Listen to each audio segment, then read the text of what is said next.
Audio Jungle.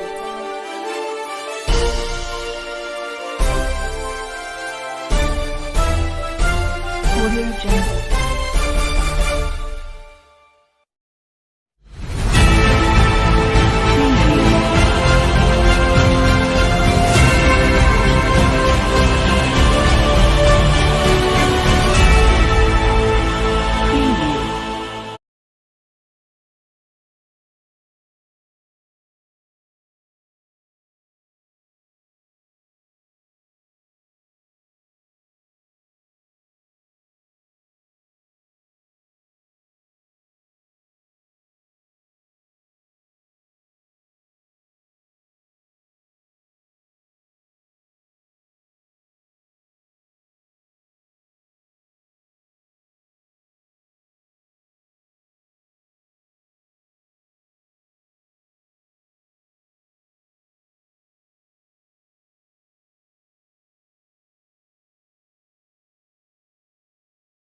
Pasmanda मुस्लिम समाज का इस प्रेस क्लब में प्रेस कॉन्फ्रेंस करने का मकसद ये है, सबसे मुख्य मकसद ये है कि अभी पिछले कई महीने से देश के प्रधानमंत्री माननीय नरेंद्र मोदी जी पसमानदा मुस्लिम समाज के फलाह बहबूदी के लिए, उनके उत्थान के लिए फिक्रमंदी दिखाने का काम किया। और उन्होंने ये भी कहा अपने कार्यकर्ताओं से, अपने पार्टी के वरिष्ठ पदाधिकारियों से, बड़े नेताओं से कहा कि पसमानदा मुस्लिम समाज का पिछले लोकसभा में 2019 की लोकसभा में और 2022 के विधानसभा में पसमानदा मुस्लिम समाज ने तकरीबन 8% वोट भारतीय जनता पार्टी को वोट देने का काम किया।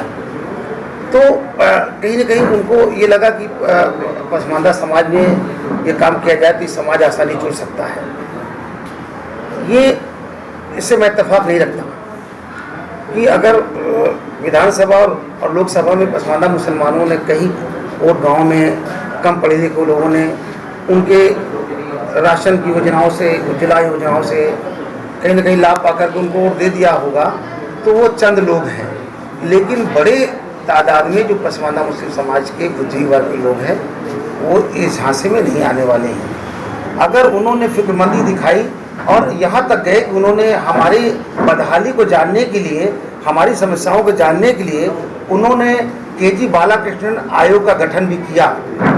और उस आयोग को गठन करने के बाद उसके आयोग का अध्यक्ष केजी बालाकृष्णन जी को बनाया और उसमें सुषमा यादव जी को भी मेंबर बनाया और एक जैन साहब को भी मेंबर बनाने का काम किया। सवाल इस चीज़ का है कि समस्या मेरी है, आप मेरी बदहाली पे अध्ययन कर रहे हो, तो जो लोग इस समस्याओं से जूझ रहे हैं, जो पसमानदा मुस्लिम समाज में 15-16 सालों से काम कर रहे हैं, उनके बीच में जा करके उनकी समस्याओं को समझ रहे हैं, तो आपको उनके ऐसे लोगों को भी आपको उस कमेटी में रखना पड़े ताकि वो सच्चाई जो शीशे की तरह वो सामने आ सके कि सच में पसमानदा मुसलमानों के बदहाली क्यों है और इसके क्या क्या कारण हैं। इतना बड़ा सम्मेलन किया है कि पसमानदा समाज हमारे पास, हमारे साथ है, मेरे पास अब आ रहा है, हमको वोट भी देंगे, उनको टिकट भी देंगे। क्या लगता है कैसे, क्या लोहे की लाली पा भाई? देखिए, मैं आपको बताता चलूँ कि इस देश के अंदर ये कोई पहली रिपोर्ट नहीं मंगाई गई है। इस देश के अंदर अब तक 5 रिपोर्टें और भी आ चुकी हैं मुसलमानों और पसमानदा मुसलमानों के हालात को जानने के लिए।